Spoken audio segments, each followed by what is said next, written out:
Greetings, Guardians of Dominion. Zeus here with another enlightening video.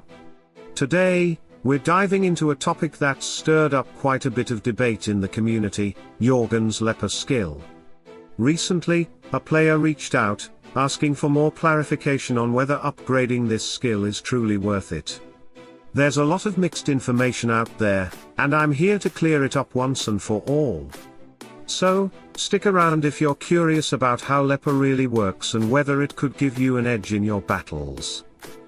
It's also worth mentioning that there's an excellent breakdown of Jorgen's Leper skill from the YouTuber Cornelius Secret, who dives deep into how Leper interacts specifically with Yasmine. I'll link that video in the description so you can get the full picture on maximizing Jorgen's potential in your team setups. Let's start by breaking down Jorgen's Leper skill. This skill is unique because it allows Jorgen to place a curse on all enemies, redirecting all physical damage they take toward one specific enemy, the farthest one from Jorgen's team. For a full 10 seconds, this single enemy, known as the cursed target, absorbs the physical hits that every other enemy receives.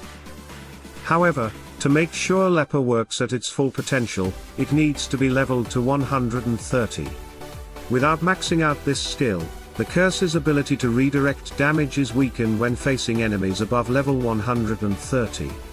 This means that if Leper isn't maxed, it might not work effectively or even fail to redirect damage at all. This redirection of damage has an interesting and sometimes problematic effect when combined with Yasmine.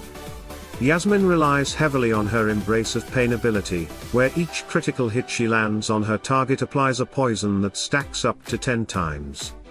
With each re-application, the poison becomes more deadly, stacking for higher and higher damage. However, when Jorgen's Leper is active, it redirects Yasmine's physical damage away from her target, and onto the cursed enemy. As a result, her poison isn't applied to the hero she's actually attacking, preventing her from fully utilizing her poison stacking potential. Her skill essentially becomes ineffective because the poisoned target isn't the one receiving her direct attacks. It's also important to note that Leper only transfers physical damage, not pure damage, meaning that Yasmine's critical hits do not pass along the poison effect. This lack of synergy between Jorgen and Yasmine limits Yasmine's offensive capability in battles where they're paired together, making them an awkward combination. Given this interaction, it's not ideal to develop Leper to max level if Yasmine is one of your main heroes and you frequently use her alongside Jorgen. However, if your roster allows for flexibility, the skill can still be highly effective with other physical damage heroes who don't rely on stacking debuffs. Alternatively, if Leper is already maxed, it's best to avoid pairing Jorgen and Yasmine together in the same lineup to keep both heroes functioning optimally. To decide if Leper is worth fully developing, it's essential to look at the broader interactions it has with other physical attackers in your team. For heroes who focus on straightforward physical damage without needing to stack debuffs, Leper can be a powerful tool to concentrate damage onto a single target, especially helpful for dealing with backline enemies. But if your team depends on stacking effects like Yasmine's poison, Leper may end up doing more harm than good, ultimately hindering your team's performance.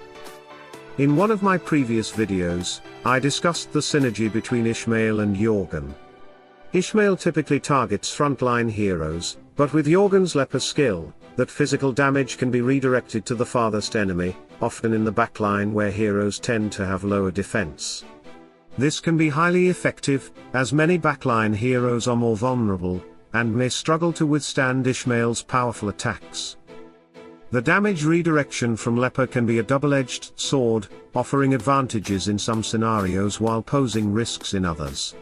For instance, if the farthest enemy is a vulnerable hero like Polaris, this setup allows you to quickly take them down, at which point the curse moves to the next hero in line, often another weaker backline target.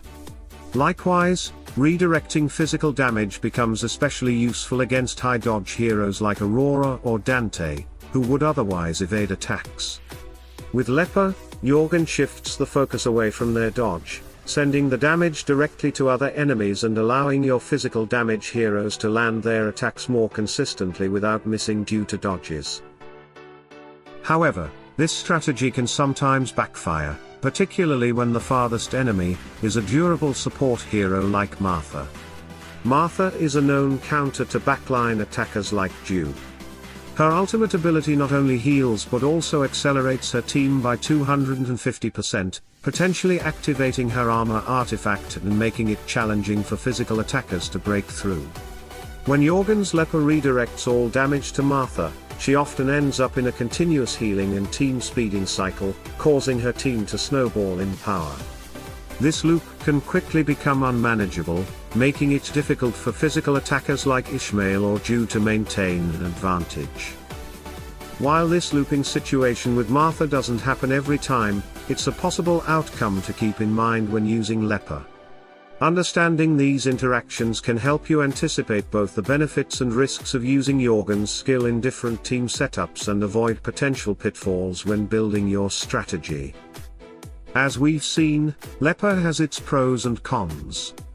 If Yasmine is your primary physical attacker, it's best to hold off on upgrading this skill, as the synergy between her and Jorgen doesn't work well.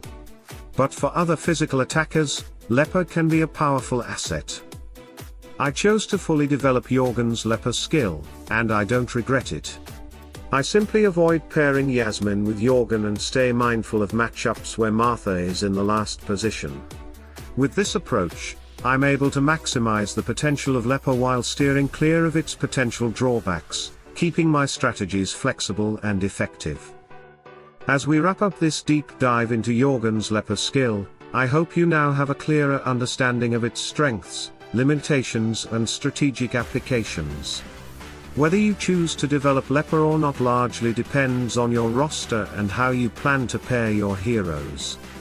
The skill has incredible potential with certain physical attackers and in specific scenarios, but it can also introduce challenges when paired with heroes like Yasmine, or against teams anchored by Martha. I'd love to hear your thoughts. Have you tried Jorgen's Leper skill, or do you have a different take on his synergy with other heroes? Share your experiences and strategies in the comments below. Your insights can make all the difference for fellow players working to refine their tactics. If you found this video helpful, please consider subscribing to the channel and hitting the notification bell. This way, you won't miss any upcoming strategies, hero breakdowns, and exclusive content designed to help you conquer every battle in Hero Wars. Remember, every battle is a chance to learn and improve. Whether you're refining old strategies or testing out new ones, stay curious, stay motivated, and keep striving to be the best guardian in Dominion. Salute and friendship, and I'll see you in the next video.